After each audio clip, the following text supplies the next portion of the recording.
नमस्कार साथियों, स्वागत है आप सभी का एक बार फिर से अपने YouTube channel DC geography classes में। यदि चैनल पर आप नए हैं तो चैनल को सब्सक्राइब कर लीजिए और बेल आइकन को प्रेस कर लीजिए ताकि हर नई वीडियो की नोटिफिकेशन आप तक आसानी से पहुंच सके। यदि आपने चैनल को सब्सक्राइब कर लिया है तो चैनल को अपने दोस्तों के साथ ज़रूर शेयर करें ताकि हर प्रतियोगी परीक्षा की तैयारी कर रहे छात्रों को मदद मिल सके जिसमें भूगोल से संबंधित प्रश्न पूछे जाते हैं। तो आइए आज का सेशन शुरू करते हैं। Indian geography complete PYQ series part 6। यदि आपने पहले वीडियो नहीं देखा है तो आप हमारे यूट्यूब चैनल पे जाएं, वहाँ प्लेलिस्ट में सारी वीडियो बनी हुई हैं, आप ज़रूर से जाकर देखें। तो चलिए आज का सेशन शुरू करते हैं। क्वेश्चन नंबर फर्स्ट ये रहा आपके स्क्रीन पर। लोकटक झील भारत के किस राज्य में स्थित है? तो आप जब भी आंसर दें वीडियो पॉज करके अपने आंसर को देने का प्रयास करें, उसके बाद आप हमारे आंसर को देखें या सुने ताकि आपको भी पता चले कि आपकी तैयारी किस लेवल की है, आप 10 में से कितने प्रश्न को सही कर पाते हैं। तो इसका करेक्ट आंसर हो जाएगा मणिपुर। ठीक है, लोकटक झील भारत के मणिपुर राज्य में स्थित। तो आइए लोकटक के बारे में कुछ और जानकारी जान लेते हैं। लोकटक झील पूर्वोत्तर भारत की ताज़े पानी की सबसे बड़ी झील है, ठीक है, जो कि दुनिया में एकमात्र तैरता हुआ झील है, ठीक है। और यह एक रामसर साइट भी है जिसे किबुल लामजाओ के नाम से जाना जाता है। और ये किसी विशेष प्राणी के लिए जाना जाता है, और वो प्राणी क्या है तो आपको स्क्रीन पे दिखाई दे रहा होगा संघाई डियर। ठीक है, ये संघाई डियर आपको दिखाई दे रहा होगा। ये लोकटक का जो क्षेत्र है उस क्षेत्र में ये संघाई डियर अधिकांशतः पाए जाते हैं, इसीलिए संघाई डियर के लिए ये क्षेत्र बहुत ही फेमस है। ठीक है, आपको एक चीज़ और, जब आप देखेंगे तो लोकटक झील का नज़ारा कुछ इस प्रकार आपको दिखेगा। ठीक है, अब आप में बहुत सारे इसमें से आपके मन में प्रश्न आ रहे होंगे कि ये गोल कैसे हो सकता है अपने से। तो ये प्राकृतिक नहीं बल्कि ये मानव द्वारा निर्मित है जिसका आकार गोला किया हुआ है। ये फोम की मदद से, जो थर्मोकोल होता है उसकी मदद से इसे इस प्रकार का आकार दिया जाता है। और ऐसा इसलिए ताकि जो इस क्षेत्र में लोग रहते हैं उसका मुख्य व्यवसाय ही मत्स्य पालन है। तो इस झील में मत्स्य पालन करने के लिए इस प्रकार का गोल गोल जो शेप है उसे दिया जाता है। ठीक है, अब ये जो आपको छोटे छोटे घास के टुकड़े सा दिखाई दे रहे होंगे, है ना, तो ये क्या है, तो इसे हम लोग फुमदी कहते हैं। क्या? फुमदी। ठीक है, एक प्रकार के घास ही है जिसे फुमदी कहा जाता है। और जब ये छोटे छोटे आपस में मिलकर एक बड़ा क्षेत्र का निर्माण करते हैं तो उसे द्वीप कहते हैं। ठीक है, जैसे यहाँ आपको दिखाई दे रहा होगा ये, तो जब ये बड़ा हो जाता है तो ये द्वीप का निर्माण कर देता है। अब इसी द्वीप पर यहाँ के जो स्थानीय लोग हैं वो मत्स्य पालन करने के लिए अपना झोपड़ी का निर्माण कर लेते हैं। ठीक है, और उसी झोपड़े में रहकर मत्स्य पालन करते हैं। आई होप आपको ये समझ में आ गया होगा लोकटक झील के बारे में कुछ एडिशनल इन्फॉर्मेशन। तो चलते हैं आज के अगले प्रश्न की तरफ। ये रहा आपके स्क्रीन पर। दक्षिण गंगोत्री क्या है? प्रायद्वीपीय भारत की नदी है, युद्धपोतक जलपोत है, हिमालय में स्थित कोई झील है, अंटार्कटिका में स्थापित भारतीय अनुसंधान केंद्र है। तो इसका करेक्ट आंसर हो जाएगा ऑप्शन नंबर डी, अंटार्कटिका में स्थापित एक भारतीय अनुसंधान केंद्र है, यानी कि रिसर्च सेंटर है। ठीक है, हालांकि अब दक्षिण गंगोत्री अस्तित्व में नहीं है। ये अंटार्कटिका में बर्फीली तूफान, ठीक है, के कारण ये नष्ट हो चुका है। अब इसके स्थान पर एक नए अनुसंधान केंद्र की स्थापना की गई है जिसका नाम है मैत्री। ठीक है, जिसका नाम है मैत्री। तो आई होप आपको समझ में आया होगा। चलते हैं अगले प्रश्न की तरफ। ये रहा आपके स्क्रीन पर। कर्क रेखा भारत के किस राज्य से होकर नहीं गुजरती? ध्यान से पढ़िएगा प्रश्न, क्या पूछा है? नहीं गुजरती है। ठीक है, कर्क रेखा तो भारत के किस राज्य से नहीं गुजरती है? तो option number B, Uttar Pradesh से कर्क रेखा नहीं गुजरती है। कैसे? तो आइए देखते हैं एक मैप के माध्यम से। ये रहा अपना प्यारा भारत। अब आपको दिखाई दे रहा होगा, ये रहा कर्क रेखा, ठीक है, जो कि भारत के 7 राज्यों से होकर गुजरती है। तो पहला आप देख रहे होंगे गुजरात, मध्य प्रदेश, छत्तीसगढ़, झारखंड, वेस्ट बंगाल, त्रिपुरा और मिजोरम, इन्हीं 7 राज्यों से होकर कर्क रेखा गुजरती है, उत्तर प्रदेश से होकर नहीं गुजरती है। तो आई होप आपको समझ में आ गया होगा। आपको ध्यान रखना इन 7 राज्यों के नाम, ठीक है। चलते हैं अगले प्रश्न की तरफ। ये रहा आपके स्क्रीन पर, निम्नलिखित में से किस देश की सीमा भारत के साथ सबसे अधिक लंबी है, ठीक है। तो करेक्ट आंसर इसका क्या हो जाएगा, ऑप्शन नंबर सी। इस प्रकार के प्रश्न हमने पिछले वीडियोज में भी किया था, तो आई होप कि आपको समझ में आ रहा होगा। लेकिन फिर भी एक बार फिर से हम लोग देख लेते हैं, भारत से सटे जो भी राज्य हैं उनकी सीमा कितनी लंबी है जो कि दूसरे देशों के साथ लगती है, ठीक है। तो देखने का प्रयास करते हैं, चलिए देखते हैं आज हम लोग। अब यहाँ आपको मैप में दिखाई दे रहा होगा, हमने पिछले क्लास में भी पढ़ा था कि पाकिस्तान के साथ जो सीमा लगती है, ठीक है, वो कितनी है, तो 3310 किलोमीटर। अफ़गानिस्तान के साथ 80 किलोमीटर।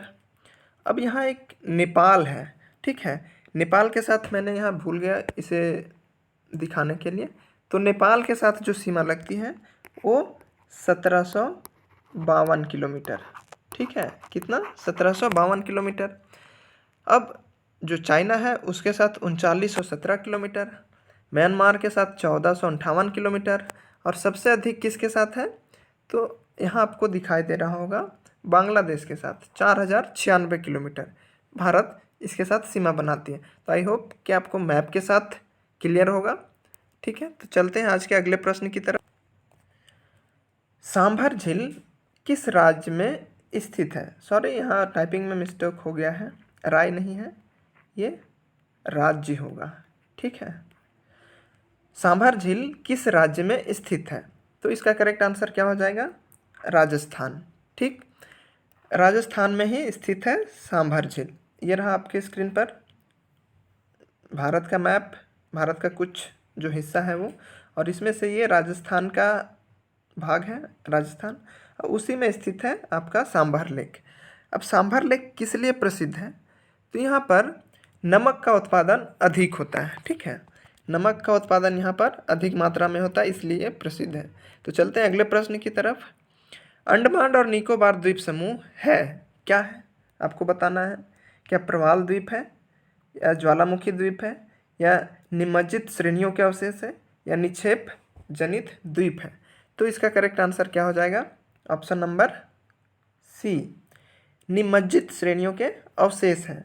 अब ये निमज्जित क्या होता है, तो इसे इंग्लिश में सबमर्ज कहते हैं, मतलब डूबा हुआ, ठीक है। कोई जल है और उस जल के अंदर कोई पर्वत अगर डूबा हुआ है तो उसे हम लोग सबमर्ज कहते हैं, निमज्जित कहते हैं, ठीक है। तो जो अंडमान निकोबार द्वीप समूह है, ठीक है, ये निमज्जित श्रेणी के अवशेष ही हैं। आइए आपको हम दिखाने का प्रयास करते हैं इस मानचित्र के माध्यम से। अब आपको मैप में दिख रहा होगा, ये इंडिया का पूर्वी भाग है, यानी कि पूर्वोत्तर भाग, जहाँ पर पूर्वांचल की पहाड़ियाँ हैं, ठीक है, जहाँ पर पूर्वांचल की पहाड़ियाँ हैं, और इन्हीं पहाड़ियों की श्रेणी जो आगे म्यांमार में जाकर है विस्तार इसका, उसे हम लोग यराकान ओयोमा कहते हैं, ठीक है। और इसी यराकान ओमा का श्रृंखला आगे जाकर बढ़ी है, जो कि अंडमान निकोबार द्वीप में स्थित है। और ये जो अंडमान निकोबार द्वीप में स्थित है ना, यही अराकान योमा का आगे विस्तारित है, और ये एक समुद्र में स्थित एक पर्वत श्रेणी है, ठीक है, अंडमान निकोबार द्वीप समूह। तो ये जो पर्वत श्रेणी ये समुद्र में निमज्जित है, यानी सबमर्ज हो चुके हैं, ठीक है। सो इसका करेक्ट आंसर हो जाएगा ऑप्शन नंबर सी, निमज्जित श्रेणी, ठीक है। चलिए आगे चलते हैं अगले प्रश्न की तरफ। डंकन पास पड़ता है, देखिए फिर से रिपीट हुआ है ये प्रश्न, और ये बार बार रिपीट होते रहते हैं, ठीक है। खास करके जितने भी दर्रे हैं ये हर बार पूछे जाते हैं। तो किसके किसके बीच है? तो इसका करेक्ट आंसर डी है, बृहत अंडमान और लघु अंडमान के बीच। ठीक है, तो देखते हैं आज फिर से इसे वही मैप के माध्यम से इसे देखने का प्रयास करते हैं। ये रहा आपके स्क्रीन पर। अब ये अंडमान निकोबार द्वीप समूह। अब आप ऊपर में देख पा रहे होंगे मिडिल अंडमान, इसके ऊपर में नॉर्थ अंडमान और ये साउथ अंडमान, जिसे बृहत अंडमान भी कहा जाता है। ठीक है, और सबसे नीचे जो है उसे लिटिल अंडमान कहते हैं। और साउथ यानी कि दक्षिण अंडमान या बृहत अंडमान तथा लघु अंडमान के बीच में ही डंकन पास पड़ता है। आई होप कि आपको मैप में क्लियर हो गया होगा। ठीक है, तो इसका करेक्ट आंसर क्या हो जाएगा? ऑप्शन नंबर डी, लघु अंडमान और बृहत अंडमान के बीच में। ठीक है, चलते हैं अगले प्रश्न की तरफ। भारत में स्थित कौन सा स्थान विश्व में सबसे ठंडे आवासित स्थानों में द्वितीय श्रेणी में आता है? यानी कि भारत का कौन सा क्षेत्र विश्व के दूसरा सबसे ठंडा स्थान है? तो करेक्ट आंसर हो जाएगा ऑप्शन नंबर ए, द्रास। अब द्रास है कहाँ? तो ये लद्दाख में पड़ता है। पहले ये जम्मू कश्मीर का भाग था, लेकिन जब से लद्दाख और जम्मू कश्मीर दो यूनियन टेरिटरी में बंट गया है, तब से ये लद्दाख में पड़ता है। ठीक है, अब ये लद्दाख में पड़ता है, ठीक है, लेकिन ये कारगिल वहाँ एक डिस्ट्रिक्ट है। उस कारगिल डिस्ट्रिक्ट में, कारगिल जिला में द्रास एक बस्ती है, वहाँ एक गांव है। ठीक है, द्रास, वहीं पर सबसे ठंडा स्थान है ये इंडिया का। अगर द्रास की बात करें तो जनवरी, ठीक है, जनवरी 1995 में 1995 में यहाँ सबसे लोएस्ट टेम्परेचर रिकॉर्ड किया गया था, -60 डिग्री सेल्सियस। ठीक है, आपको ये चीज़ याद रखना है, जनवरी 1995 में -60 डिग्री जो कि लोएस्ट टेम्परेचर था वो रिकॉर्ड किया गया था। ठीक है, चलते हैं अगले प्रश्न की तरफ। आप मैप में देख सकते हैं, ये रहा। अब पहले ये जम्मू कश्मीर था, अब इसे दो पार्ट में जम्मू कश्मीर और इधर लद्दाख में बांट दिया गया है। तो द्रास जो है वो लद्दाख का हिस्सा है, कारगिल जिला में पड़ता है। ठीक है, आई होप कि आपको समझ में आया होगा। चलते हैं आज का सेकेंड लास्ट क्वेश्चन। भारत के किस द्वीप का उद्गम ज्वालामुखीय है? अब भारत के कौन सा द्वीप है जो कि ज्वालामुखीय है? कार निकोबार, बैरन आइलैंड, उत्तरी अंडमान या लघु अंडमान? तो इसका करेक्ट आंसर हो जाएगा बैरन आइलैंड। ठीक है, अब आइए देखते हैं बैरन आइलैंड का लोकेशन। आपको मैप यहाँ विजिबल होगा। जब आप अंडमान निकोबार द्वीप समूह को देखते हैं आप मैप में, तो इसके उत्तर में एकदम उत्तरी पॉइंट में आपको एक दिखाई दे रहा होगा नारकोंडम वोल्केनो, जो कि एक्सटिंक्ट हो चुका है। ठीक है, और जब आप मिडिल अंडमान में आते हैं, ठीक है, मिडिल अंडमान यानी कि जो सबसे बड़ा है, बृहत अंडमान आप कह सकते हैं, उसके आसपास यहाँ आपको दिखाई दे रहा होगा बैरन आइलैंड, जो कि एक वोल्केनिक आइलैंड है। ठीक है, ये क्या है? Volcanic island. अब यहाँ आप देख सकते हैं ये बैरन आइलैंड का तस्वीर है, आपको दिखाई दे रहा होगा। ये एक ज्वालामुखी पर्वत है बैरन आइलैंड, जो कि कहाँ पर पड़ता है?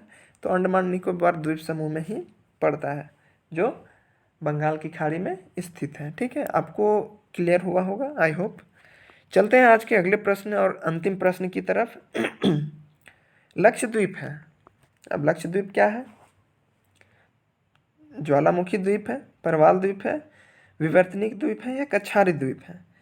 तो इसका करेक्ट आंसर हो जाएगा ऑप्शन नंबर बी, प्रवाल द्वीप है। ठीक है, अब लक्षद्वीप के बारे में कुछ बातें जाननी चाहिए आपको। इसमें कुल द्वीपों की संख्या 36 है, 36 है। इसमें से 12 एटॉल है। 12 क्या है? एटॉल है। 3 इसमें से रीफ है। 5 जो कि है सबमर्ज है, जलमग्न बैंक है। ठीक है, जलमग्न बैंक है। और इसके 10 द्वीप पर मानव का बसाव है। ठीक, अब ये एटॉल क्या होता है, रीफ क्या होता है और जलमग्न बैंक क्या होता है, इसे हम लोग अगले वीडियो में जानने का प्रयास करेंगे। तो इसमें मोटा मोटी ध्यान रखना है कि 36 द्वीप हैं, ठीक है, और जो लक्षद्वीप है वो प्रवाल से निर्मित है, ठीक है। आई होप कि आपको समझ में आ गया होगा। आप मैप में भी देख सकते हैं लक्षद्वीप को, ठीक है, केरल से सटा है। और इसका जो सबसे बड़ा द्वीप है ना लक्षद्वीप समूह का, वो एंड्रोट है, ठीक है। आपको मैप जब ऑब्जर्व करेंगे तो आप देखेंगे कि सबसे बड़ा जो इसका द्वीप है वो एंड्रोट है, ठीक है। आई होप आपको समझ में आ गया होगा। तो ये था आज का हमारा सेशन। यदि आप चाहते हैं कि इस वीडियो का PDF हमें मिले तो आप हमारा टेलीग्राम चैनल ज्वाइन कर सकते हैं। आप गूगल प्ले स्टोर पर जाइए और वहाँ से टेलीग्राम इंस्टॉल कीजिए। इंस्टॉल करने के बाद आप सर्च कीजिए JRF NET PGT ज्योग्राफी। आपको इस चैनल का लिंक दिखाई देगा, आप उसे ज्वाइन कर लीजिए। आपको हर वीडियो की PDF आप फ्री ऑफ कॉस्ट में उपलब्ध करवाया जाता है। आई होप कि आपको सेशन अच्छा लगा होगा। Thank you so much. ये था आज का हमारा सेशन।